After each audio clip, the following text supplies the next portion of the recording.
वजह क्या, आखिर क्यों इतनी ज्यादा सुर्खियों में मूवी? आने वाले भविष्य के जो खतरे हैं उन सब चीजों को लेकर जो मैंने फिल्म बनाई है, जिस पर किसी ने कभी 2 मिनट की एक डॉक्यूमेंट्री बनाने की भी हिम्मत नहीं जुटा पाया है। तो जाहिर सी बात है अब सरकार को अपना शकल में, अपना आईना में अपने शकल देखना उनको बुरा लग रहा है, इसलिए हमें बराबर निशाना बनाया जा रहा है, हमारी फिल्म को निशाना बनाया जा रहा है। मूवी को लेकर कई तरह की बातें चल रही है कि एंटी मुस्लिम है, क्योंकि रोहिंग्या मुसलमानों की बात भी इसमें कही गई है। ऐसा कुछ इसमें नहीं है कि आप हिंदू मुस्लिम पे लेकर कैसे करें। मैं तो ये चाहूंगा कि ये दोनों समुदायों को देखनी चाहिए और इससे हमें बहुत कुछ सीखने को मिलता है। इस शूटिंग के दौरान हम लोग जहाँ एक्शन कर रहे थे, कई बार हमें वहाँ पे वॉइस को ज्यादा मतलब शोर शराबा ना करते हुए बम ब्लास्ट या इस टाइप के वहाँ पर हम इस टाइप के ना कर रहे थे कि ताकि ज्यादा शोर ना जाए, क्योंकि वहाँ पे खतरे बहुत साथ साथ खतरे और भी थे। सच अगर आपको देखना है तो सिनेमा हॉल के बाहर खड़े जाइए, जब हमारा शो छूटेगा तो आप 100 में से 100 लोगों का ओपिनियन लीजिए और 100 लोग इसको बोलेंगे कि ये बहुत अच्छी सिनेमा है।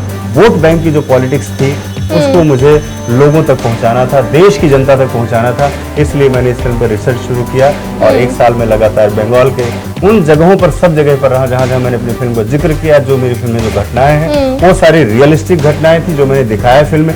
वो जो मेहनत रंग लाती है उसकी एक अलग बात होती है। देश को जागरूक करने के लिए बहुत बड़ी चीजें हैं, तो मुझे लगता है कि 3 साल की मेहनत और इतने धक्के खाना, इतना मानसिक पीड़ा, ये सारी चीजें बहुत शांति की चीज है और इससे बड़ी खुशी कुछ नहीं हो सकती, क्योंकि मेरे पास शब्द भी नहीं है कि जब वो लोग बोलते हैं तो ऐसा लगता है कि मुझे हर शब्द में एक ऑस्कर अवार्ड मिल रहा है। कोलकाता रेप और मर्डर मामले के बाद से ही देश भर के लोगों में पश्चिम बंगाल सरकार और प्रशासन के खिलाफ भारी आक्रोश है। ऐसी सिर्फ एक ही मामला नहीं है, ऐसे कई मामले हैं, ऐसी कई कहानियां हैं।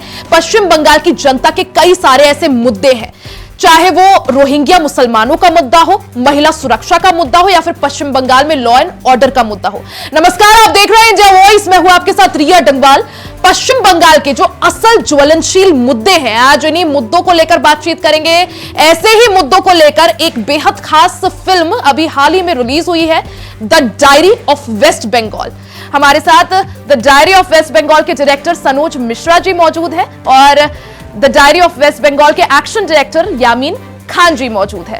सबसे पहले सनोज जी आपके पास आऊंगी। ये मूवी जो है the diary of West Bengal काफी ज्यादा कंट्रोवर्सीज में रही है। आपको पश्चिम बंगाल की जो पुलिस है उसने समन भी इस मूवी को लेकर किया था, तो आखिर वजह क्या, आखिर क्यों इतनी ज्यादा सुर्खियों में ये मूवी और आखिर क्या कुछ इस मूवी में दर्शाया गया है, क्या कुछ इसकी स्टोरी? दरअसल जब से वेस्ट बंगाल में लेफ्ट की सरकार रही हो या चाहे ममता दीदी की सरकार रही हो या कांग्रेस की रही हो, वहाँ पर जो शुरू से लेकर जब से अलग वो एक स्टेट बन गया, वहाँ से अलग एक देश बना बांग्लादेश, तब से वहाँ का जो भी वहाँ का शासन करता है, जो भी चीज़ें हैं वहाँ की पूरी तरह से डिस्टर्ब ही चल रही है, क्योंकि बगल से लगा हुआ जो उनका एक पड़ोसी मुल्क है और उसकी सीमाएं हैं जो बहुत लंबी सीमाएं हैं जहाँ से घुसपैठ होती है।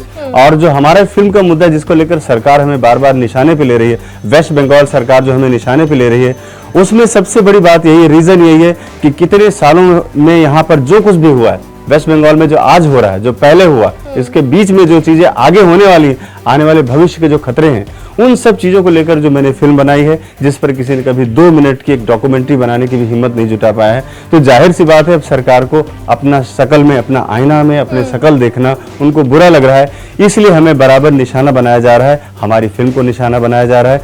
इवन तब जब माननीय उच्च न्यायालय ने हमारी फिल्म को आदेश किया कि नहीं, ये फिल्म में ऐसा कुछ भी नहीं है, इसको पूरी तरह से देखना चाहिए और सरकार को इसको आईने की तरह से लेना चाहिए कि मतलब एक अच्छी एक आलोचना की तरह से इसको फिल्म को देखें और उनमें अगर सुधार की कोई गुंजाइश है तो उन्हें सुधार करना चाहिए। सुधार के बजाय उल्टा हमारे ऊपर दमनकारी नीति चल रही है कि मतलब किस तरह से इनकी आवाज को दबा दिया जाए, कैसे फंसाया जाए, कैसे लिंचिंग कर दी जाए, किसी भी तरह से करके सनोज मिश्रा और उनकी film the diary of West Bengal को रोकना वहां की सरकार की सबसे पहली प्रायोरिटी बनी। और लगातार पिछले 2 साल से मैं उन सब चीजों को झेलते आखिरकार मैंने फिल्म को 30 अगस्त को रिलीज किया है और पूरे देश में आज सब लोग इसको बहुत अच्छी तरह से, बहुत अच्छा इसको रिस्पांस कर रहे हैं और आम पब्लिक जो है, जो आम दर्शक हमारी फिल्म को देख रहा है, वो दर्शक अप्रिशिएट कर रहा है। भले ही वामपंथियों को और विरोधी लोगों को बुरा लग रहा हो, लेकिन सच तो यही है। और सच अगर आपको देखना है तो सिनेमा हॉल के बाहर खड़े जाइए, जब हमारा शो छूटेगा तो आप 100 में से 100 लोगों का ओपिनियन लीजिए और 100 लोग इसको बोलेंगे कि ये बहुत अच्छी सिनेमा है। बिल्कुल यही वजह है कि रिस्पांस जो है काफी ज्यादा अच्छा इस मूवी को मिल रहा है। यामीन खान जी भी हमारे साथ मौजूद है। सर, आपसे सबसे पहले जानना चाहेंगे क्योंकि मूवी को लेकर कई तरह की बातें चल रही है कि एंटी मुस्लिम है, क्योंकि रोहिंग्या मुसलमानों की बात भी इसमें कही गई है। आप भी मुस्लिम समुदाय से जो है बिलोंग करते हैं, आपने क्या सोचकर इस फिल्म का आप हिस्सा बने और इस मूवी को लेकर आपकी क्या कुछ राय है? पहले तो मैं ये कहना चाहूँगा कि ऐसा कुछ इसमें नहीं है कि आप हिंदू मुस्लिम पे लेकर कैसे करें। मैं तो ये चाहूँगा कि ये दोनों समुदायों को देखनी चाहिए और इससे हमें बहुत कुछ सीखने को मिलता है। अब बहुत सारी चीज़ें हमें जो कठिनाई आई हुई है फिल्म को लेके, जैसे शूटिंग के दौरान हम लोग जहाँ एक्शन करने थे, कई बार हमें वहाँ पे वॉइस को ज़्यादा मतलब शोर शराबा ना करते हुए बम ब्लास्ट या इस टाइप के वहाँ पर हम इस टाइप के ना कर रहे थे कि ताकि ज़्यादा शोर ना जाए, क्योंकि वहाँ पे खतरे बहुत साथ साथ खतरे और भी थे। जैसे पॉलिटिशियन मैं भी मान सकता हूँ, कुछ जंगलों से जैसे गुजरते थे, आप सभी को पता है सुंदरवन में जो शूटिंग वहाँ से निकलना ही बड़ा वो कठिन होता है। तो जैसे टाइगर्स है वहाँ पे और भी सारे बिच्छू, सांप, बहुत सारे जंगली चैलेंजिंग रहा होगा, चैलेंजिंग रहा। और हमारे स्टाफ में सभी ने अपना बेस्ट दिया है। उनमें से बहुत सारे ऐसे रहे थे कि अब हम लोग अब जिस गली से जैसे निकलते हैं क्या वापस आएंगे कि नहीं, वहाँ कुछ ऐसे रास्ते बने हुए थे। हम लोगों ने बहुत मतलब अपने आप को स्ट्रॉन्ग रखते हुए, और जैसे मान लो एक्शन का काम आता तो सब लोग स्टाफ के और लोग भी सब एक्शन में ही काम कर रहे थे और अच्छा एक्सपीरियंस भी रहा। और मैं तो चाहूँगा कि ये फिल्म एक सबक है हम लोगों के लिए और आगे के लिए फ्यूचर में भी। अब अगर समझदार या मुस्लिम या किसी समुदाय को लेंगे, हम हिंदू समुदाय को लेंगे, तो एक सबक मिलकर हम एक इंसानियत का इसमें एक हमें देखने को मिलेगा। बिल्कुल, यानी पश्चिम बंगाल की रियलिटी दिखाई गई है, तो हर किसी को, चाहे वो किसी भी धर्म या रिलीजन से बिलोंग करता हो, उसे जरूर आना चाहिए, जरूर देखनी चाहिए। सनोज जी, आपसे जानना चाहेंगे, जिस तरह से हमने इससे पहले भी कई तरह की ऐसी मूवीज देखी हैं जिसमें कई सारी जगहों की रियलिटी दिखाई गई है, सच्चाई दिखाई गई है, चाहे वो द केरला स्टोरी हो, चाहे कश्मीर फाइल्स हो, और फिर उसके बाद the diary of West Bengal. आपको कहां से इसकी इंस्पिरेशन आई? क्योंकि जब आपसे पहले की ये जो मूवीज थी, चाहे केरला स्टोरी हो या कश्मीर फाइल्स हो, इनको लेकर भी काफी ज्यादा विरोध हुआ, काफी ज्यादा कंट्रोवर्सी हुई, रिलीज होने में उनको भी काफी ज्यादा दिक्कतों का सामना करना पड़ा। तो उसके बाद आपने किस तरह से हिम्मत की कि आप पश्चिम बंगाल, जिस प्रदेश को जाना ही इस उससे जाता है, और खासकर जब कोलकाता रेप एंड मर्डर का मामला आया, एक छवि ऐसी पश्चिम बंगाल की बन गई है कि वहां लॉ एंड ऑर्डर पूरी तरह से समाप्त है, काफी ज्यादा गवर्नमेंट का हस्तक्षेप है हर चीज में। तो कहां से ये हिम्मत आई कि एक ऐसी मूवी बनाई जाए और पश्चिम बंगाल की जो कहानी है वो सब तक पहुंचाई जाए? दरअसल मैं बहुत सारी बांग्ला फिल्मों का एक हिस्सा रहा हूँ। एज ए सहायक निर्देशक मैंने काफ़ी दिन वहाँ पर काम किया, और जहाँ तक इस फिल्म बनाने की बात है तो मैं कुछ दिनों पहले, 2-3 साल पहले फिर गया हुआ था बंगाल, और वहाँ पर मैंने जो बॉर्डर एरिया की सिचुएशंस देखी वहाँ की, तो मुझे लगा कि नहीं, मुझे इस पर काम करना चाहिए। और एक बहुत बहुत बड़ा मुद्दा है, ये नेशनल नहीं इंटरनेशनल मुद्दा है। और जो बंगाल के जो हालात हैं, वहाँ का जो सिनेरियो जो चेंज हो रहा है, वहाँ की जो ज्योग्राफी चेंज हो रही है, वो हमारे लिए बहुत मुद्दा है, जो कहीं ना कहीं हमारे देश के लिए, सुरक्षा के लिए खतरा है। बंगाल के लिए तो है ही, इंसानियत के लिए भी इसलिए है क्योंकि हमारे संसाधन पर विदेशी मुल्क के लोग आकर उसका दोहन कर रहे हैं। ये हमारे लिए बड़ी, हमारा देश तो वैसे भी एक मुश्किलों से चल रहा है, हम अपने देश को किसी तरह से गरीबी से निकालकर, विकासशील देश से निकालकर विकसित देश की तरफ ले जा रहे हैं। लेकिन अगर ऐसी बीमारियां जो हमारे देश के अंदर पनप रही हैं, जिनको सिर्फ सरकार इसलिए आरक्षण और सुविधाएं दे रही है ताकि वो लोग आए यहाँ रहें और हमको सिर्फ वोट दें, वोट बैंक की जो पॉलिटिक्स थी उसको मुझे लोगों तक पहुंचाना था, देश की जनता तक पहुंचाना था। इसलिए मैंने इस फिल्म पर रिसर्च शुरू किया और 1 साल में लगातार बंगाल के उन जगहों पर, सब जगह पर रहा जहां जहां मैंने अपनी फिल्म पर जिक्र किया। जो मेरी फिल्म में जो घटनाएं हैं वो सारी रियलिस्टिक घटनाएं थी जो मैंने दिखाया फिल्म में। उसके साथ साथ ह्यूमन राइट्स से जो मुझे बहुत सारे रिकॉर्ड्स ऐसे मिले, माननीय न्यायालय से बहुत सारे ऐसे रिकॉर्ड्स मुझे मिले, और बहुत सारी चीज़ें, स्थानीय पुलिस और सब कुछ इकट्ठा करके मैंने एक कथानक बनाया। और वो कथानक जो आज टारगेट करता है उन चीज़ों को जो हम आज न्यूज़ में देख रहे हैं। अभी संदेश खाली का जैसे मैटर था, मैंने 2 साल पहले उस मुद्दे को उठाया था, क्योंकि मैं खुद संदेश खाली गया और मैंने वहाँ पर इस बात को रिसर्च किया कि वहाँ पर बहुत सारा ऐसा अत्याचार 20 साल से हो रहा है कि घरों की औरतों को और बेटियों को उठा लिया जाता है और सुबह लाकर छोड़ दिया जाता है। अब आप सोचिए कि वो दर्द, वो पेन, वो घर वाले और अपने फैमिली के साथ कैसे उनके साथ एडजस्ट करके रहते होंगे। वो कितना बड़ा दर्द था जिसके लिए बाद में महिलाएं एकजुट हुई और आवाज़ उठाई उन्होंने। और उसके बाद वो शाहजहां शेख जो वहाँ का राक्षस था वो पकड़ा गया। उसके बावजूद भी वहाँ की सरकार ने उसको बचाने की पूरी कोशिश की, क्योंकि उन्हीं का प्यादा था वो। खास बात ये भी सनोज जी की जैसा आपने भी कहा कई वर्षों से ये पूरा मामला चलते आ रहा था और आखिर इतना समय लग गया इस मामले को हाईलाइट होने में, जिस तरह से संदेश खाली की पूरी घटना सामने आई। हालांकि अब क्योंकि जनता के सामने पूरी सच्चाई है, यामीन जी जिस तरह से आप इस मूवी का हिस्सा है the diary of West Bengal movie को लेकर, और साथ ही इससे पहले अगर आपके पास्ट एक्सपीरियंस या पास्ट आपने जो भी काम किया उसके बारे में कुछ आप बताना चाहें। मैं बताना चाहूँगा कि वैसे तो मैं बहुत सारे एक्टरों को ट्रेनिंग दे चुका हूँ मार्शल आर्ट्स की, जिसमें कि सबसे मेरा मेन बेस्ट स्टूडेंट है वो राजकुमार राव है, जो आज के टाइम में काफ़ी फेमस है। लेकिन बहुत सारे लोग नहीं जानते होंगे कि राजकुमार राव एक एक्शन भी कर सकता है, वो एक फाइटर भी है। एक्चुअली वो ओरिजिनल फाइटर है, वो इंटरनेशनल प्लेयर भी है, साथ साथ ब्लैक बेल्ट है, जो गवर्नमेंट ऑफ इंडिया और साउथ कोरिया को लेकर ये black belt martial arts taekwondo जिसको बोलते हैं मार्शल आर्ट्स करते हैं।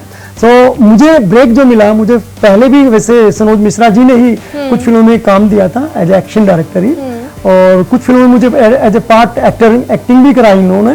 तो ये मेरी फर्स्ट फिल्म है, तो मैं इनका सबसे पहले धन्यवाद करना चाहूँगा कि मुझे इस लाइन में लाने वाले सनोज मिश्रा जी हैं, और मुझे इस लाइन में आके एक बहुत अच्छा कुछ सीखने को मिलता है। यहाँ एक इंसानियत है इस लाइन में, और सबसे बड़ी बात इसमें ना तो कोई हिंदू मुस्लिम आता है। मैं खुद पूजा करता हूँ श्याम बाबा जी की, मेरी सब अकेडमीज के अंदर भी सभी रहते हैं, मैं सभी धर्मों को मानता हूँ और मुझे बहुत अच्छा लगता है। बिल्कुल, एक आर्टिस्ट ही होता है, कोई धर्म नहीं होता उसमें। जैसा आपने बताया आपने एक्टिंग भी करी, सनोज जी कैसी रही थी एक्टिंग का? दरअसल यामीन खान सर को मैं गुरुजी बोलता हूँ, बिकॉज ऑफ दुनिया में अगर कोई जब कभी कोई इंसानियत या देश का जो हमारा स्वरूप होगा वो हमारे गुरुजी जैसा होगा। यामीन खान साहब जो हमारे लिए, आप विश्वास नहीं करेंगे, मतलब दुनिया में अगर मैंने कहीं भी अपने जन्म में अभी तक जो मेरी जिंदगी का सफर रहा है, इसमें अगर सबसे ज्यादा किसी के साथ तीर्थ यात्रा की यार मंदिरों में गया होऊंगा तो मेरे गुरुजी मुझे लेकर गए, ऐसी ऐसी जगह लेकर गए जहाँ के बारे में मुझे खुद नहीं पता था, क्योंकि बिकॉज ऑफ इनका फैमिली, इनका बैकग्राउंड इतना अच्छा है जो एक भारत देश का जो होना चाहिए। ये खुद इनके पिताजी जो थे वो हारमोनियम बजाते थे भजनों में, और कितना समय उन्होंने मंदिरों में बिताया है। तो इनको आप कह सकते हैं कि एक मॉडल है हमारे देश का, जहाँ पर सब धर्मों के लिए इनके अंदर सद्भावना है। और मैं ये नहीं कहता हूँ कि आप पूजा करो, लेकिन शिव जी के पुजारी हैं तो मैं भी शिव जी का पुजारी, उस तरीके से भी मैं इनका शिष्य बनता हूँ। और ऐसी मिसाल दुनिया में मुझे तो कहीं नहीं देखने को मिलती है जो है यामीन खान साहब। वो मेरे भारत की तस्वीर, ये भारत, असली भारत की, जहाँ धर्म जाति से ऊपर उठकर हम सभी जो है भारतीय हैं। यामीन खान जी, आपसे ये भी जानना चाहेंगे, जैसा आपने कहा कि राजकुमार राव आपके स्टूडेंट रहे हैं, उनके साथ कुछ एक्सपीरियंस, कैसे स्टूडेंट हो रहे, एंड उनके साथ की अगर कुछ भी एक्सपीरियंस आप हमारे दर्शकों के साथ साझा कर पाए। एक्सपीरियंस तो बहुत सारे हैं, बचपन से मतलब 10 साल तक तो वो मेरे पास ही रहे हैं बचपन में, और एक सपना था हम सभी का, तो हमारा भी एक फिल्म इंडस्ट्री में आने का सपना था, वो सुनते भी थे कि गुरुजी का सपना भी है। सो कई चीजें ऐसी थी कि मेरे घर से, क्योंकि मैं घर में उन्हीं के घर में रहता था गुड़गांव के अंदर, और नेहरू स्टेडियम में हम लोग प्रैक्टिस करते थे। ये जिक्र उन्होंने कई बार इंटरव्यू में दिया है मेरा, और मुझे बड़ा अच्छा लगता था। तो एकदम बोलता कि इमोशनल जो मैं आज भी हो जाता हूँ कभी कभी जब वो नाम लेते हैं सबके सामने।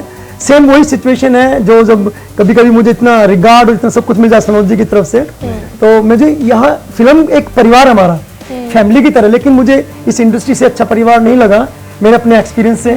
क्योंकि एक छोटा सा मैं किस्सा बताऊंगा, मैं फ्रांस के अंदर पेरिस में मैं यंग एज में एक इंटरनेशनल प्लेयर के अब एज ए पार्टिसिपेट कर रहा था। वहाँ कुछ मेरे जो फ्रेंड्स थे उन्होंने क्या नाम हनुमान चालीसा पढ़ रहे थे, मैं वहाँ पे छोटी सी एक, वैसे जो हमें कलमे आते तो हम देखो वो पढ़ते थे, उन्होंने मेरे कलमे पढ़े, मैंने हनुमान चालीसा पढ़ा। हम उसके बाद जाके रिंग में कूदे और रिजल्ट इतना शानदार आ गया। देखो मुझे अभी भी थोड़ा ना और वो ऐसा हो जाता है क्योंकि थोड़ा इमोशनल रहता है वो सीन। तब से मुझे आज तक एक ही मेरी कास्ट है स्पोर्ट्स की, और यही धर्म है हमारा कि हमें ये नहीं है कि हम कहाँ पर पैदा हुए, काम सबसे बड़ा धर्म है। काम ही जैसे बोला गया ना कि कर्म ही पूजा है, हकीकत में हमारा कर्म ही पूजा है। सनोज जी, जिस तरह से मूवी जो है काफी ज्यादा कंट्रोवर्शियल रही है शुरुआत से ही, तो जाहिर सी बात होगा आपके लिए इस मूवी को बनाना इतना आसान नहीं रहा होगा, काफी ज्यादा चैलेंजेस आए होंगे। जैसे कोलकाता पुलिस या पश्चिम बंगाल पुलिस की बात करें, उन्होंने आपको समन किया, कई दिनों तक आप मिसिंग भी बताए गए, तो उसकी क्या कुछ कहानी और क्या कुछ चैलेंजेस आप लोगों ने इस मूवी को बनाने के दौरान फेस किए? दरअसल जैसे ही मूवी शुरुआत हुई वैसे ही सरकार को खबर लग गई और सरकार ने मेरे खिलाफ FIR कर दिया। FIR करते ही देखा जाए तो फिल्म बंद हो चुकी थी, क्योंकि जो हमारे इन्वेस्टर थे उन्होंने हाथ खड़े कर दिए, क्योंकि उन्हें लगा कि बंगाल पुलिस और बंगाल सरकार अब इस फिल्म को आगे बढ़ने नहीं देगी, लिहाजा वो फिल्म वहीं पर बंद हो गई और मेरे पास सिर्फ बचे तो कोर्ट केस, मुकदमे, पुलिस थाना, ये सब। लेकिन इनके बीच भी हम लड़ते रहे और संघर्ष करते रहे। मैंने अपनी हिम्मत नहीं हारी, क्योंकि हमारे साथ गुरुजी भी मेरे साथ बहुत भागे, बहुत दौड़े, इन्होंने भी इस फिल्म को पूरा कराने में बहुत मुझे हेल्प की और हम लोगों ने किसी तरह तिनके जोड़ करके फिर से फिल्म को रीस्टार्ट किया। और जब फिल्म रिलीज होने के लिए आ गई तो फिर बीच में जो मेरा केस चल रहा था, तो मेरा केस कोई हैंडल नहीं कर पा रहा था, क्योंकि वहाँ पर इतना डर है, वहाँ पर आज डर है इतना। वकील जो हमारे लॉयर होते थे वो कभी कोर्ट में गए नहीं, सिर्फ पैसे लेते रहते थे मुझसे। तो वो कोर्ट में माननीय न्यायालय ने केस इस वजह से खारिज कर दिया क्योंकि वहाँ पर कोई अपीयर नहीं हुआ। अब जैसे फिल्म रिलीज डेट आई वैसे ही वो लोग फिर वही मुद्दे को उठा लिए और लगातार पुलिस का फोन और 2-3 और बगल से FIR हो गए और लगातार मुझे कि आप आओ नहीं तो फिर आपको बुला लिया जाएगा, यहाँ से आपको उठा लिया जाएगा, उधर समन्स भेजकर हमारे ऑफिस में पुलिस को भेजा जा रहा है घर पर। तो मैं लखनऊ चला आया, मेरा होम टाउन है लखनऊ में, वहाँ आ गया और वहाँ से फिर मुझे लोगों ने बोला कि नहीं आप कोर्ट की शरण लो, क्योंकि पिक्चर रिलीज पर है, 30 को रिलीज है फिल्म, अगर इस बीच में कुछ हो जाएगा तो रिलीज और सारी फिल्म जो 3 साल की मेहनत है वो फिर सब बर्बाद हो जाएगी। तो मैं जब कोर्ट के लिए पहुंचा वहाँ पर अपने लॉयर से मिलने के लिए, तो वहीं से मुझे ऐसा लगा कि मुझे कोई पीछा कर रहा है, लोग मुझे पीछे लगे हुए हैं और पीछे लगा दिया गया लोगों को। जाहिर सी बात है बंगाल में जब मैं गया हूँ तो मैं अलर्ट था, काफ़ी हद तक मैं अलर्ट था, लेकिन मुझे लगा कि ये मुसीबत हमारे पीछे आई है मोबाइल ऑन करने के बाद। और मोबाइल ऑन करने के आधा घंटे के अंदर ही वो चीज़ें मेरे आसपास जो मुझे दिखने लगी वो कहीं से भी मतलब वो एक्सपेक्टेड नहीं थी। मुझे ऐसा लगा सब अनएक्सपेक्टेड मेरे आसपास चीज़ें हो रही हैं। और 3 साल का फ्रस्ट्रेशन, 3 साल का गुस्सा, 3 साल की मेहनत, 3 साल का जो ग्राउंड लेवल पर काम हुआ था वो, उसके बाद ये सारी चीज़ें जब उस समय जब फिल्म रिलीज पर हो, तो मैंने मोबाइल अपना वहीं पर छोड़ा और मैं वहाँ से कुछ दिनों की शांति के लिए मैं काशी आ गया। और काशी आने के बाद फिर मुझे वहाँ से लोग लेकर के आए और मुझे लगा कि फिल्म रिलीज है तो लोगों के बीच जाना चाहिए, अपनी बात तो कहनी चाहिए मुझे। लेकिन जिस तरह से मुझे पुलिस प्रशासन और सरकार ने परेशान किया था, तो शायद मेरे अंदर बहुत इच्छा शक्ति है, तो मैं अपने आप को यहाँ तक लेकर आ गया। नहीं तो और भी कोई होता तो जहर खा लेता, गोली मार लेता खुद को या नदी में कूद जाता कहीं। बिल्कुल, उस कंडीशन पर लेकर के सरकार और चीजें मुझे आ गई। पॉलिटिकल प्रेशर क्रिएट करने की कोशिश आपके ऊपर की गई, काफी ज्यादा दबाव बनाने की कोशिश की गई। लेकिन जब इतनी लंबी एक मेहनत, इतना लंबा सफर, संघर्ष जो आप सभी ने किया, चाहे वो सनोज जी हो, चाहे वो यामीन जी आप हो, एक लंबा संघर्ष और उसके बाद जब मेहनत आज रंग लाई है, आज पिक्चर जो है रिलीज हो गई है, 30 अगस्त को रिलीज हुई, उसके बाद से ही जो है काफी अच्छा रिस्पॉन्स दर्शकों का देखने को मिल रहा है। तो क्या कहिएगा, वो जो मेहनत रंग लाती है उसकी एक अलग बात होती है। खुशी इस तरह से होती है कि जब कोई भी दर्शक, मैं चूंकि खुद सिनेमा हॉल के बाहर जाता हूँ और लोगों से पूछता हूँ कि फिल्म कैसी लगी, क्योंकि लोग मुझे पहचानते नहीं है कि मैं पर्दे के पीछे का आदमी हूँ। और जो मैं ओपिनियन देखता हूँ, आज 4-5 दिन से मैं लोगों से जो सुनता हूँ, तो मुझे बड़ा प्राउड फील होता है और मुझे लगता है कि ऐसी 100 सरकारें अगर मेरे खिलाफ क्यों ना खड़ी हो जाएं, अगर सच की आवाज़ मैंने उठाई है और पब्लिक उसको पसंद कर रही है कि नहीं, ऐसी चीज़ें मैंने देखी हैं और समझी हैं जो न्यूज़ चैनल में या कहीं सुनने में भी नहीं आती हैं। और जो फिल्म में दिखाया गया है वो लोगों को जागरूक करने के लिए, बंगाल की जनता को जागरूक करने के लिए, देश को जागरूक करने के लिए बहुत बड़ी चीज़ें हैं। तो मुझे लगता है कि 3 साल की मेहनत और इतने धक्के खाना, इतना मानसिक पीड़ा, ये सारी चीज़ें बहुत शांति की चीज़ है और इससे बड़ी खुशी कुछ नहीं हो सकती। क्योंकि मेरे पास शब्द भी नहीं है कि जब वो लोग बोलते हैं तो ऐसा लगता है कि मुझे हर शब्द में एक ऑस्कर अवार्ड मिल रहा है। इससे बड़ा और क्या हो सकता है। जी बिल्कुल। लेकिन सनोज जी, एक सवाल यहाँ पर ये कि जब ये मूवी जो है ये ऑल ओवर इंडिया रिलीज हुई है, तो आखिर पश्चिम बंगाल में आखिर क्यों रिलीज नहीं हुई? सवाल। ये फिल्म जो हमारी फिल्म जिस विषय पर बनाई गई है और उसी विषय का शिकार हो गई हमारी फिल्म। हमारी फिल्म है तानाशाह सरकार के खिलाफ, हमारी फिल्म है उस दहशतगर्दी के खिलाफ, हमारी फिल्म है उस बंगाल की जनता की आवाज बनने की जिनकी आवाज दबा दी जाती है। अब आप सोचिए कितना बड़ा ये सवाल है कि फिल्म बनती है केरल पर और बैन होती है बंगाल में, फिल्म बनती है कश्मीर पर, बैन होती है बंगाल में। वजह क्या है? ये पूरे देश दुनिया को सबको पता है, क्योंकि वहाँ की सरकार ये चाहती है कि वहाँ का जो मुस्लिम वोट बैंक है वो उनसे खुश हो जाए कि देखो मुस्लिम आइडियोलॉजी के खिलाफ कोई फिल्म आई थी तो यहाँ पर दीदी ने चलने नहीं दिया। अब जाहिर सी बात है कि मेरी फिल्म जब आई है और मैं एक लोकतांत्रिक देश का नागरिक हूँ और यहाँ का मैं फिल्म मेकर हूँ, और जो फिल्म बंगाल पर बेस्ड फिल्म है उसको हाई कोर्ट ने मानी, उच्च न्यायालय ने भी कहा कि इसमें ऐसी कोई चीज़ नहीं, फिल्म को रिलीज होने दिया जाए, उसके बावजूद भी हमारी फिल्म बंगाल में नहीं लगी। ये बहुत बड़ा लोकतंत्र पर ही बहुत बड़ा काला धब्बा है। क्योंकि उस देश में हमें जहाँ की वोट से और जहाँ के पब्लिक ओपिनियन से फिल्म और सरकार चलती है, वहाँ पर हमारी फिल्म को रिलीज नहीं होने दिया। बिकॉज अब इतनी दहशत है, इतना डर है, सिनेमा हॉल मालिक को मार दिया जाएगा, आग लगा दी जाएगी, तोड़फोड़ कर दी जाएगी। इस वजह से कोई भी आदमी, कोई भी डिस्ट्रीब्यूटर हमारी इस फिल्म को रिलीज करने के लिए तैयार नहीं हुआ। और जो पहले तैयार था वो ठीक रिलीज के 2-3 दिन पहले उसने हाथ खड़े कर दिए कि भाई साहब मैं नहीं कर पाऊंगा क्योंकि मुझे बंगाल में रहना है। अब आप इसका एक छोटा सा और एग्जाम्पल आपको बताऊंगा कि मेरी फिल्म में एक बंगाली सॉन्ग था जिसको मैंने एक बंगाली सिंगर से गवाया था। जब बाद में उसको पता चला कि ये the diary of West Bengal में गाना गया है तो उसने मुझसे बहुत रिक्वेस्ट किया। 1 महीने तक लगातार रिक्वेस्ट करने के बाद वो गाना उसने हटवा दिया बिकॉज ऑफ तानाशाही। उसने बोला मेरा परिवार रहता है वहाँ पर, मेरे रिश्तेदार हैं, मेरे बच्चे हैं, छोटे छोटे बेटियां हैं और मुझे इस फिल्म का हिस्सा नहीं बनना है क्योंकि मैं बंगाली हूँ। तो आप सोचिए कि मैं महाराष्ट्र में रहता हूँ, मुंबई में रहता हूँ, मुंबई में रहने के बावजूद भी अगर 1-1.5 साल तक मेरी जिंदगी एकदम नस्तनाबूद हो गई और मुझे उस स्टेज में जाना पड़ा जहां पर मैं जाके काशी में जाकर लेट गया कि प्रभु आप बचाओ मुझे। तो आप सोचिए कि एक आम इंसान जो बंगाल में रहता है उसके साथ क्या डर होगा और कैसे जीता होगा वो। बिल्कुल सवाल क्योंकि उठेंगे, क्योंकि जिस चीज के ऊपर ये मूवी बेस्ड है, फिल्म बेस्ड है पश्चिम बंगाल, वही वो मूवी रिलीज ना होना, ऐसे में सरकार जो सवाल है पश्चिम बंगाल प्रशासन के ऊपर भी खड़े होते हैं। और आखिर इतना डर और बावजूद इसके हर बार जो जनता है वो एक ही पार्टी को सपोर्ट। इसके पीछे रीजन मैं आपको बताना चाहूंगा रिया जी। एक्चुअल में बंगाल की जो पॉलिटिक्स है वो पूरे देश से एकदम अलग चलती है। वहां पर कैडर बेस्ड जो पार्टियां हैं वो अपना वोट बैंक और अपनी चीजों को बनाने के लिए एक सिस्टम ऐसा बना रखा है कि उनकी पकड़ सिटीज से लेकर के छोटे से गांव तक है।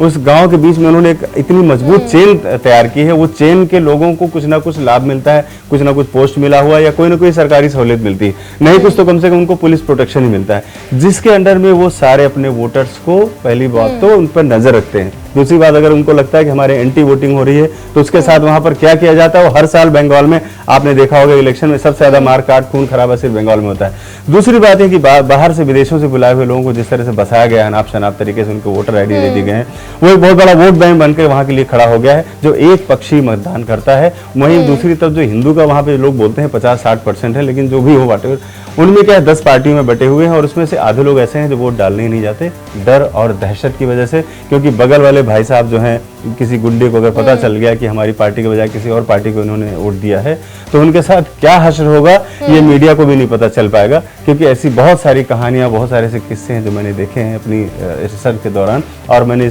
इन मुद्दों को अपनी फिल्म में उठाने की भी कोशिश की। यानी जो पश्चिम बंगाल की जनता की जो असली पीड़ा है, जो असली मुद्दे हैं वहां के, उनको आपने इस फिल्म के माध्यम से दर्शाने की एक कोशिश यहाँ पर की है और काफी अच्छा रिस्पांस आपको मूवी को लेकर मिल रहा है। इस मूवी के लिए बहुत बहुत शुभकामनाएं आप दोनों को ही, सनोज मिश्रा जी और यामीन खान जी, आप दोनों का ही बहुत बहुत शुक्रिया। आप दोनों ने समय निकाला हमारे साथ कार्यक्रम का हिस्सा बने और हम अपने दर्शकों से भी यही अपील करेंगे कि जरूर जाएं, मूवी एक बार जरूर देखें और हमें जरूर बताएं कि आपको ये मूवी कितनी पसंद आई। तो पश्चिम बंगाल के ऐसे कई सारे मुद्दे हैं, कई सारी कहानियां हैं, कई सारी स्टोरीज हैं जो इस मूवी के तहत, इस फिल्म के तहत दर्शाई गई है। आप सभी से हमारा निवेदन है जरूर मौका निकालें और इस पिक्चर को जरूर देखने जाएं और हमें बताएं कि आपको ये पिक्चर कैसी लगी। नमस्कार। वजह क्या, आखिर क्यों इतनी ज्यादा सुर्खियों में मूवी? आने वाले भविष्य के जो खतरे हैं उन सब चीजों को लेकर जो मैंने फिल्म बनाई है, जिस पर किसी ने कभी 2 मिनट की एक डॉक्यूमेंट्री बनाने की भी हिम्मत नहीं जुटा पाया है, तो जाहिर सी बात है अब सरकार को अपना शकल में, अपना आईना में अपने शकल देखना उनको बुरा लग रहा है। इसलिए हमें बराबर निशाना बनाया जा रहा है, हमारी फिल्म को निशाना बनाया जा रहा है। मूवी को लेकर कई तरह की बातें चल रही है कि एंटी मुस्लिम है, क्योंकि रोहिंग्या मुसलमानों की बात भी इसमें कही गई है। ऐसा कुछ इसमें नहीं है कि आप हिंदू मुस्लिम पे लेकर कैसे करें। मैं तो ये चाहूंगा कि ये दोनों समुदायों को देखनी चाहिए और इससे हमें बहुत कुछ सीखने को मिलता है। इस शूटिंग के दौरान हम लोग जहाँ एक्शन कर रहे थे कई बार हमें वहाँ पे वॉइस को ज्यादा मतलब शोर शराबा ना करते हुए बम ब्लास्ट या इस टाइप के वहाँ पर हम इस टाइप के ना कर रहे थे कि ताकि ज्यादा शोर ना जाए, क्योंकि वहाँ पे खतरे बहुत साथ साथ खतरे और भी थे। सच अगर आपको देखना है तो सिनेमा हॉल के बाहर खड़े जाइए, जब हमारा शो छूटेगा तो आप 100 में से 100 लोगों का ओपिनियन लीजिए और 100 लोग इसको बोलेंगे कि ये बहुत अच्छी सिनेमा है। वोट बैंक की जो पॉलिटिक्स थी उसको मुझे लोगों तक पहुंचाना था, देश की जनता तक पहुंचाना था। इसलिए मैंने इस फिल्म पर रिसर्च शुरू किया और 1 साल में लगातार बंगाल के उन जगहों पर, सब जगह पर रहा जहां जहां मैंने अपनी फिल्म का जिक्र किया। जो मेरी फिल्म में जो घटनाएं हैं वो सारी रियलिस्टिक घटनाएं थी जो मैंने दिखाया फिल्म में। वो जो मेहनत रंग लाती है उसकी एक अलग बात होती है। देश को जागरूक करने के लिए बहुत बड़ी चीजें हैं। तो मुझे लगता है कि 3 साल की मेहनत और इतने धक्के खाना, इतना मानसिक पीड़ा, ये सारी चीजें बहुत शांति की चीज है और इससे बड़ी खुशी कुछ नहीं हो सकती। क्योंकि मेरे पास शब्द भी नहीं है कि जब वो लोग बोलते हैं तो ऐसा लगता है कि मुझे हर शब्द में एक ऑस्कर अवार्ड मिल रहा है।